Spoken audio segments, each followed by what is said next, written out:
ناظرین، جیسا کہ اسلام میں جمعہ عزت والا دن ہے، عیسائیوں کے لیے اتوار اور ہندوؤں کے لیے منگل، اسی طرح یہودیوں کے لیے ہفتے کا دن محترم تھا، مگر فرق صرف اتنا ہے کہ اسلام میں صرف ان لوگوں پر جن پر جمعہ کی نماز فرض ہے، جمعہ کی پہلی اذان سے ختم نماز تک وہ دنیاوی کاروبار کرنا حرام ہے جو نماز میں دخل انداز ہوں۔ عورتیں، بچے، مسافر اور بیمار لوگ اس حکم سے علیحدہ ہیں کیونکہ ان پر جمعہ کی نماز فرض نہیں ہے، لیکن یہودیوں اور عیسائیوں کے ہاں ان سارے دنوں میں دنیاوی کاروبار حرام تھے اور خاص کر شکار کرنا سخت جرم۔ موسیٰ علیہ السلام کے بعد یہ واقعہ پیش آیا کہ بنی اسرائیل کی ایک جماعت بحر کلزم کے کنارے شہر ایلا میں رہتی تھی جو مدینہ منورہ اور شام کے درمیان ہے۔ یہ لوگ مچھلی کے بہت شوقین تھے۔ رب کی شان یہ کہ ہر ہفتہ اس دریا میں بے شمار مچھلیاں نمودار ہوتی، یا تو ان کے امتحان کے لیے یا اس مچھلی کی زیارت کے لیے جس کے پیٹ میں حضرت یونس علیہ السلام رہتے تھے۔ باقی دنوں میں سب مچھلیاں غائب ہو جاتی تھیں۔ ان کے منہ میں پانی بھر آتا اور سوچنے لگے کہ کسی تدبیر سے ان کا شکار کرنا چاہیے جس سے شکار بھی ہو جائے اور ہفتے کے دن کی بے حرمتی بھی نہ ہو۔ آخر ان عقل مندوں نے یہ ہیلا سوچا کہ دریا کے ارد گرد بہت سے گہرے غار کھود دیے اور دریا سے اس غار تک نالیاں بنا دیں۔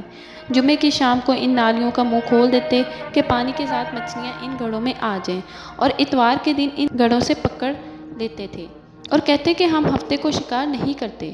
انہوں نے وہ مچھلیاں خوب کھائیں اور فروخت کیں جس سے یہ بڑے مالدار ہو گئے۔ 40 یا 70 سال تک ان کا یہ عمل جاری رہا۔ یہ لوگ کل 70,000 تھے۔ ان کی 3 جماعتیں بن گئیں، ایک تو شکار کرنے والے لوگوں کی، دوسرے اسے منع کرنے والوں کی اور تیسرے خاموش رہنے والوں کی۔ یہ لوگ کل 12,000 تھے، باقی سب شکاری۔ جب شکاریوں نے ان کی نصیحت نہ مانی تو انہوں نے اپنے اور ان کے درمیان ایک دیوار بنا کر شہر کے 2 حصے بنا دیے اور کہا، ہم ان کے ساتھ نہیں رہیں گے کہ ہم پر عذاب نہ آ جائے۔ یہاں تک کہ داؤد علیہ السلام کا زمانہ آ گیا۔ آپ نے ان کو شکار کرنے سے منع کیا اور فرمایا، اے بے وقوفو، قید کرنا ہی تو شکار ہے۔ جیسے کوئی ہرن کو جال میں پھانس لے، اس نے شکار کر لیا، کھائے یا نہ کھائے تو آج ہی کھائے یا کبھی دوسرے وقت۔ غرض کہ ہفتے کے دن تمہیں شکار کی ممانعت ہے، نہ کہ فقط ہاتھ میں پکڑنے کی یا کھانے کی۔ اس سے باز آ جاؤ ورنہ عذاب میں گرفتار ہو جاؤ گے۔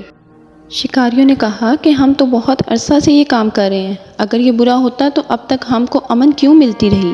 تب داؤد علیہ السلام نے یہ دعا فرمائی جس سے رب کا غضب آ گیا اور رات میں یہ سب کے سب بندر بن گئے۔ جوان لوگ بندر اور بوڑھے لوگ سور بنا دیے گئے۔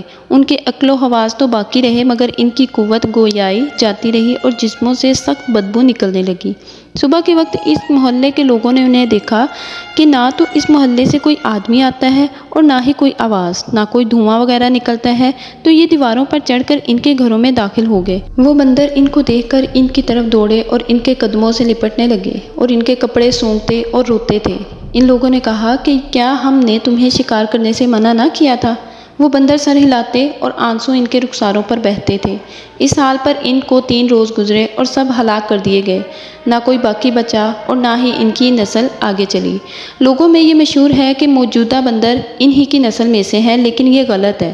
ان سے پہلے بھی بندر موجود تھے اور یہ موجودہ بندر ان سے پہلے کی بندروں کی اولاد میں سے ہی ہیں، کیونکہ صحیح روایت میں یہ ہے کہ کوئی مسخ شدہ قوم 3 دن سے زیادہ نہیں جیتی، نہ کھاتی ہے، نہ پیتی ہے اور نہ ہی ان کی نسل آگے چلتی ہے۔